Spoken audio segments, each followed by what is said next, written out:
जानकारी आ रही है कि ईडी के जो छापे हैं, अभी तो ऐसे कुछ जानकारी आई नहीं, लेकिन कहा जा रहा है कि पश्चिम बंगाल में कई ऐसी नौकरियों में पैसे लेके इन्होंने खासकर आईपैक के ऑफिस से डील हुआ है। इसी में एक ग्रीन फाइल जो सोशल मीडिया पे काफ़ी वायरल हो गई, ग्रीन फाइल में है क्या, जो ममता बनर्जी ने क्या छीन लिया अधिकारियों से। ये सबसे पहले ये देखिए कि ईडी, भारत की जो ईडी है वो अमेरिका के राष्ट्रपति डोनाल्ड ट्रंप है।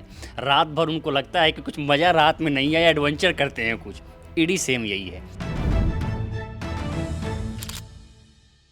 पश्चिम बंगाल में ईडी एकदम से धमकती है और आईपैक के दफ्तर पर छापा मार देती है। पश्चिम बंगाल की जो मुख्यमंत्री हैं ममता बनर्जी, वो छापे के बीच वहां पहुंच जाती हैं, ईडी के अधिकारियों से फाइल छीन लेती हैं और अब ये जानकारी आ रही है कि इस छापेमारी के विरोध में टीएमसी प्रदर्शन करने वाली है। ममता बनर्जी कह रही हैं कि सारी सीमाएं ईडी लांघ चुकी है। हमारे दो साथी हैं, सतीश जी हैं और उपेंद्र हैं। हम लोग एक छोटी सी चर्चा करते हैं कि आज पश्चिम बंगाल में जो ईडी की कार्रवाई हुई है वो क्यों हुई है। और हम सब जानते हैं कि पश्चिम बंगाल में विधानसभा के चुनाव होने वाले हैं, तो चुनाव से ठीक पहले सतीश जी ये छापेमारी क्यों हुई है? क्या किसी मामले में कोई मामला दर्ज है, उस पर यह छापेमारी हुई है या ये सीधे छापेमारी हुई है? पहले तो आप समझिए कि जो आईपैक है, आपको याद होगा कि 2014 का जब लोकसभा चुनाव हुआ था तो आईपैक जो कंपनी है या जो भी आईपैक प्रशांत किशोर वाली हाँ, संस्था, प्रशांत किशोर जो संस्था है, जो प्रशांत किशोर बिहार में 2025 का चुनाव लड़े थे जनसुराज के अपने, और आज के समय में जो आईपैक है वो प्रतीक जैन देख रहे हैं। जो जानकारी आ रही है कि ईडी के जो छापे हैं, अभी तो ऐसे कुछ जानकारी आई नहीं, लेकिन कहा जा रहा है कि पश्चिम बंगाल में कई ऐसी नौकरियों में पैसे लेके इन्होंने खासकर आईपैक के ऑफिस से डील हुआ है और कई लोगों को नौकरियां दी गई हैं।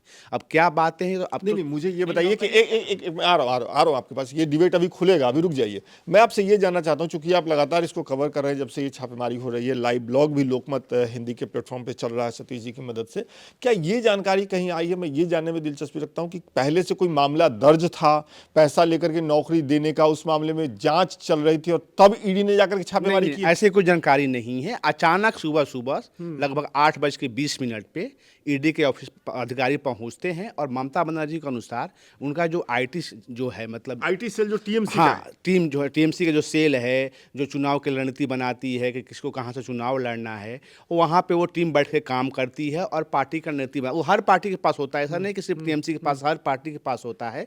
और अचानक सुबह सुबह जब ईडी की टीम वहाँ पहुँचती है, प्रतीक जैन वहाँ के उनके कर रहे हैं, ये ममता बनर्जी को जब जानकारी मिलती हो, वो भी अचानक उस दफ्तर पहुंचती हैं।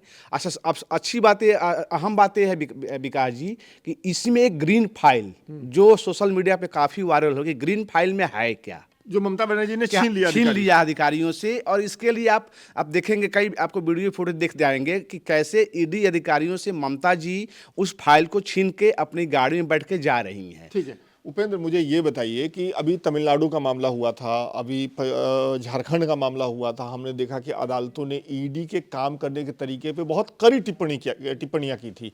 यहां तक कह दिया था कि अगर कोई मामला दर्ज होगा मनी लॉन्ड्रिंग का, आपसे जांच करने के लिए कहा जाएगा, तब आप जाइए।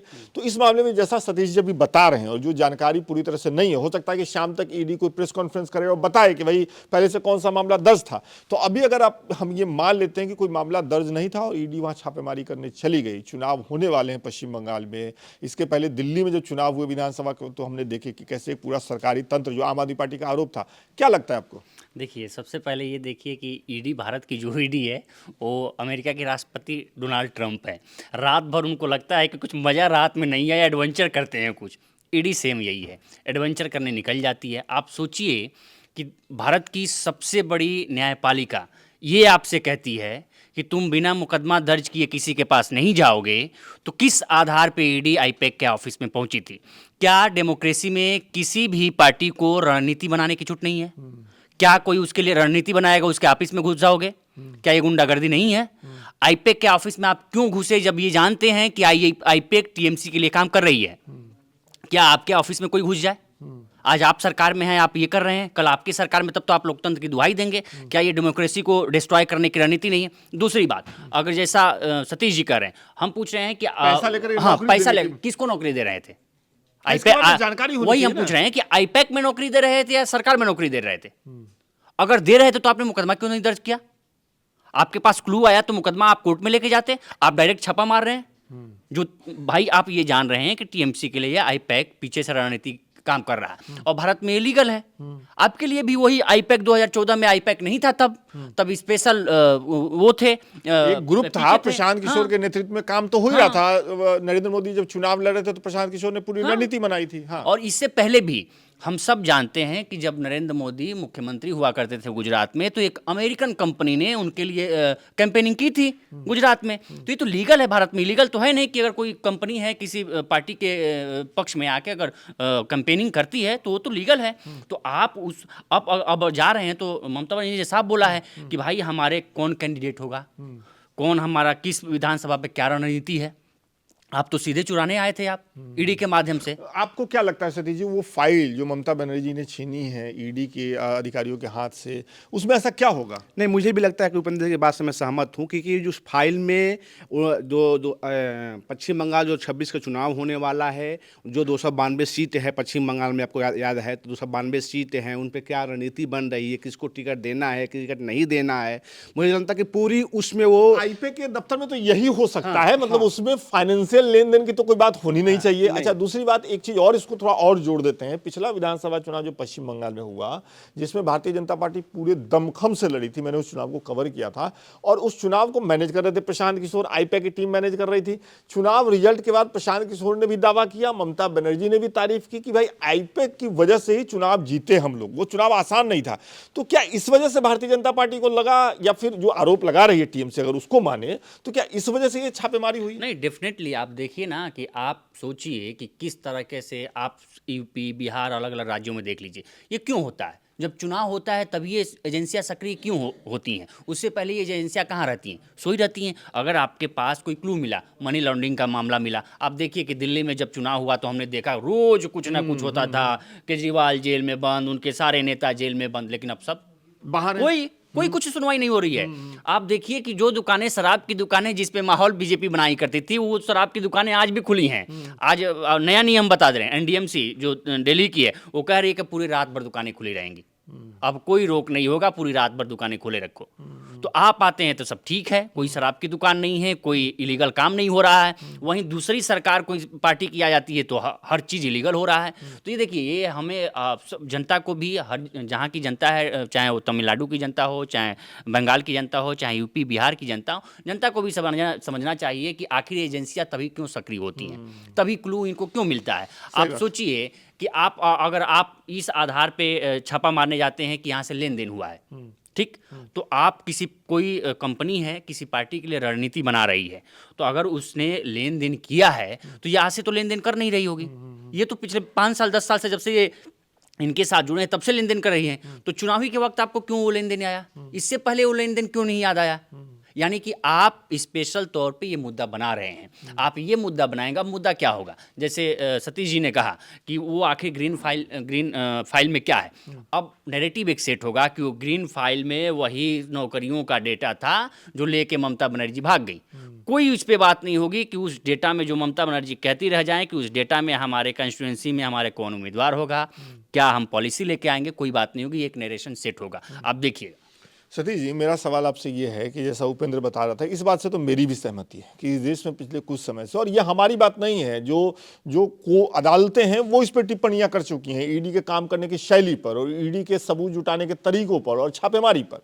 तो मेरा मानना ये है कि जैसा उपेंद्र कह रहे हैं कि चुनाव होने वाले हैं, अब वो जो फाइल छीनी गई है वो आईपैक के दफ्तर से छीनी गई है। आईपैक क्या है? आईपैक वो संस्था है जो टीएमसी के लिए रणनीति बना रही है चुनाव में।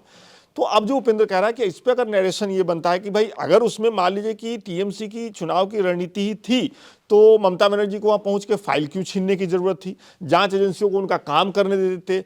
तो ये आपको लग रहा है कि अब ये चुनाव में टीएमसी या ममता बनर्जी को भ्रष्ट साबित करने के लिए कि भाई पैसा लेकर के नौकरी दे रही थी, ईडी वहां पहुंची जांच करने के लिए, उस फाइल में कुछ था, ममता बनर्जी छीन के ले गई? नहीं, आप ही जस्ट जैसे ही कांड हुआ है, इसके बाद बीजेपी के जो वहाँ विपक्ष के नेता हैं शुभेंदु अधिकारी, वहाँ बाकायदा उन्होंने पीसी भी किया है कि ममता बनर्जी ईडी के काम में दखल दे रही हैं। आपको बता दूं कि 2019 में आईपैक उनके लिए काम करना शुरू की है, और 2019 के जब लोकसभा चुनाव हुआ था तो वहाँ पे 42 लोकसभा की सीटें हैं, 22 ममता बनर्जी, 18 बीजेपी और 2 अन्य पार्टियां, कांग्रेस और वाम ने जीता था। सेम जब 2021 का चुनाव हुआ तो बीजेपी वहां 3 सीट थी, लेकिन 21 के चुनाव में 77 सीट लाई थी और ममता बनर्जी 2013 सीट लाई थी, 213 सीट। इस बार अभिषेक बनर्जी लगातार जो दौरा शुरू किए हैं पूरे बंगाल में, तो उन्होंने कहा कि नहीं, मैं अधिक सीट नहीं जीतूंगा, लेकिन 13 से 1 सीट जरूर एक्स्ट्रा जीतूंगा, यानी कि 214 जीतूंगा।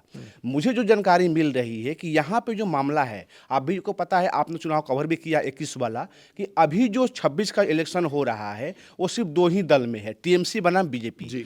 और अमित शाह 3 दिन का दौरा करके आ चुके हैं, और आपको पता हुआ कि जैसे ईडी का यह रेड हुआ है, 1 घंटा के बाद ही कलकत्ता के बीजेपी मुख्यालय में जेपी नड्डा भी पहुंच गए हैं। तो ये सोचिए कितनी बड़ी बात है कि उधर ईडी की रेड है और जेपी नड्डा वहां पहुंचे हुए हैं, और शुभेंदु अधिकारी उस मीटिंग में नहीं गए हैं, बाकायदा पीसी किए हैं कि ममता जी दखल दे रही हैं। तो बस यहाँ पे कुछ नहीं है, ममता एक ऐसी महिला है जो बीजेपी के कान में और आंख में दम की हुई है, और अभी तक जब से सीएम बनी हुई है 2026, यानी कि चौथे टर्म के लिए चुनाव में लड़ने जा रही हैं। भाजपा के लिए वहाँ भाजपा बहुत जोर लगा रही है कि किसी तरह फाइट में करे, लेकिन जो मुझे लगता है कि ममता के साथ जनता भी है, ममता के ऐसे कई योजनाएं हैं जो जनता उसके साथ खड़ी हुई है। रियली में जो हुआ हो, लेकिन यदि ममता ने वो फाइल छीनी है तो मुझे लगता है कि ममता को इसमें आगे आके ईडी को फाइल देके और जांच में सहयोग करना चाहिए।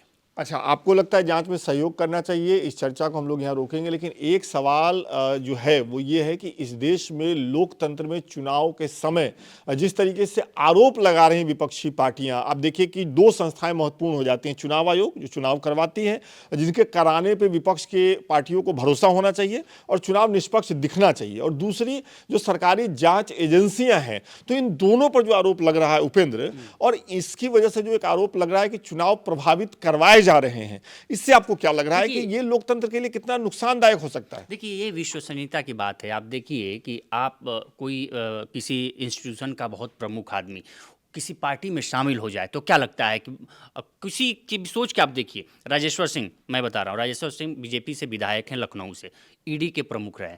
यही राजेश्वर सिंह के वक्त में राहुल गांधी को बुला बुला के पूछताछ की गई, तो एक जनता के मन में क्या संदेश आएगा? ईडी का प्रमुख जाके जब यहाँ से वीआरएस लेता है, वीआरएस लेके, सोचिए, रिटायर नहीं होते हैं, वीआरएस लेके बीजेपी के टिकट से चुनाव लड़ते हैं, क्या संदेश जाएगा जनता में? यही आप देखिए कि राम मंदिर का फैसला दिया था रंजन गोगोई, क्या बोलते हैं, चीफ जस्टिस ऑफ इंडिया ने, जाके राज्यसभा का टिकट ले लिया बीजेपी से। तो ये क्या मन में जाएगा? एक संशय होगा। लेकिन अगर इसको ये जो चुनाव लड़ने वाली बात है उसको थोड़ा देर के लिए साइड भी कर दें कि भाई आपने इस्तीफा दिया, उस पर बहुत लंबी फिर बहस हो जाती है कि भाई कांग्रेस के समय भी चुनाव लड़ते थे लोग, इस तरीके से अलग अलग संवैधानिक पदों पर बैठे होते थे, बाद में चुनाव लड़ते थे। मेरा सवाल आपसे ये है कि ये जो हाल फिलहाल में हमने देखा है कि जो जाँच एजेंसियाँ हैं और जो चुनाव आयोग है उस पर जो विपक्ष की तरफ, अब ये जो पश्चिम बंगाल वाला मामला है, अब ईडी भले ही मान लेते हैं कि किसी एक सही मामले में जाँच करने गई होगी, लेकिन जैसा हम अभी चर्चा करें कि चुनाव से ठीक पहले आपको जाने की क्या जरूरत थी? ममता बनर्जी कह रही है कि भाई आप कागजात हमसे मांग सकते थे, आप ड्यू प्रोसेस से आ सकते थे, आपको उस एजेंसी पर छापा मारने की क्या जरूरत थी तो जो हमारे लिए रणनीति बना रही है? तो ये एक डाउट क्रिएट हो रहा है। वही सवाल वही है कि भाई अगर कोई एक एजेंसी नियुक्त हुई है किसी पार्टी के लिए, देखिए ये संघीय ढांचे को डिस्ट्रॉय करने की भी एक आप ये बहुत बड़ा संदेश, ये बहुत बड़ा आगे विनाशकारी भी हो सकता है। आप सोचिए कि अगर सारे विपक्षी पार्टियां ऐसे ही अपने अपने स्टेटों में करने लगे, ईडी को कोई घुसने देगा। हमने देखा है यही पश्चिम बंगाल में 2019 के मामला था, 2019-20 में शारदा चिट फंड घोटाले में किस पे जांच बैठी? यही शुभेंदु अधिकारी थे, ये भी शारदा चिट फंड में है, आज बीजेपी में आ गए हैं, खुश हैं। लेकिन इसी शारदा चिट फंड में राजीव कुमार पे सीबीआई पहुंची थी, या सीबीआई को लेकर खदेड़ दिया था वहां के पुलिस ने। और महाराष्ट्र में वो भी तो है जिन्होंने अभी कहा है कि देखो जिसने आरोप लगाया था उसी के साथ हम सरकार में हैं। देखिए अजित पवार। तो यही हम कह रहे हैं कि आप देखिए कि ये डिस्ट्रॉय एक तरह से, आप देखिए कि अगर मान लीजिए कि तमिलनाडु में स्टालिन करने लगे कि सीबीआई को ईडी को घुसने ना दे, खदेड़ें, जैसे 2019 में ममता बनर्जी ने सीबीआई के साथ किया था, सीबीआई के अधिकारियों को अरेस्ट करवा लिया था राजीव कुमार पे जब छापा मारने। अब वही लोग बीजेपी में शामिल हो गए हैं तो शारदा चिट फंड में सब है सब चीज़ हो गया। यही मिथुन चक्रवर्ती हैं, बीजेपी में शामिल हो गए तो अब कोई शारदा चिट फंड का नाम नहीं आ रहा है। तो ये देखिए कि अगर ये लोकतंत्र को अगर बचाए रखना है तो संघीय ढांचे को बचाना जरूरी है, दोनों को सम्मान करना। ठीक है, आप केंद्र में हैं तो आप अपने शक्तियों का अतिक्रमण न करें, आप स्टेटों के साथ समन्वय बनाकर रखें। चूंकि एक साफ गाइडलाइन है सुप्रीम कोर्ट की कि आप कहीं भी मनी लॉन्ड्रिंग का मामला ये नहीं कहता है कि कहीं मनी फ्लो है तो जाके आप छापा मार दो। आप पहले इन्वेस्टिगेट करके पहले बताओ मुकदमा दर्ज कराओ। ये केस क्यों नहीं चला? राहुल गांधी के खिलाफ जो दूसरा ये केस था, इस मामले में कहा गया कि पहले दिल्ली पुलिस वित्तीय लेन देन का मुकदमा दर्ज करे, तब हम सुनवाई करेंगे राहुल गांधी वाले मामले में। वो अभी भिलवानी पीएमएलए कोर्ट में। अब सोचिए कि राहुल गांधी और सोनिया गांधी को कितना परेशान किया गया, घंटों घंटों बुला के। ऐसे ही आप संघीय ढांचे को नष्ट कर रहे हैं। आप अगर किसी को दर्ज करना है मुकदमा, तो आप मुकदमा दर्ज करिए होते। भाई ये चीजें हो रही हैं, अनियमितता हो रही है, अब इस पे हम आप कोर्ट में बताइए, कोर्ट में मुकदमा दर्ज होता है, उसको आप छापा मारिए ना, फिर पूछते रहिए। ठीक है, तो इस मसले पे पश्चिम बंगाल में ईडी की तरफ से जो छापेमारी हुई है, जिस तरीके से छापेमारी के बीच पश्चिम बंगाल की मुख्यमंत्री ममता बनर्जी वहां पहुंची, ईडी के अधिकारियों के हाथ से उन्होंने एक फाइल छीनी, ईडी ने आईपैक के दफ्तर पे छापा मारा। चुनाव से ठीक पहले विधानसभा के चुनाव होने वाले हैं। बीजेपी ने ममता बनर्जी पर आरोप लगाया कि वो जो है ईडी के काम में दखल दे रही हैं। वहीं टीएमसी कह रही है कि भाई अब कुछ भी नहीं बचा है और अब हम पूरे देश में और इस मामले पर बड़ा प्रदर्शन करने वाले हैं।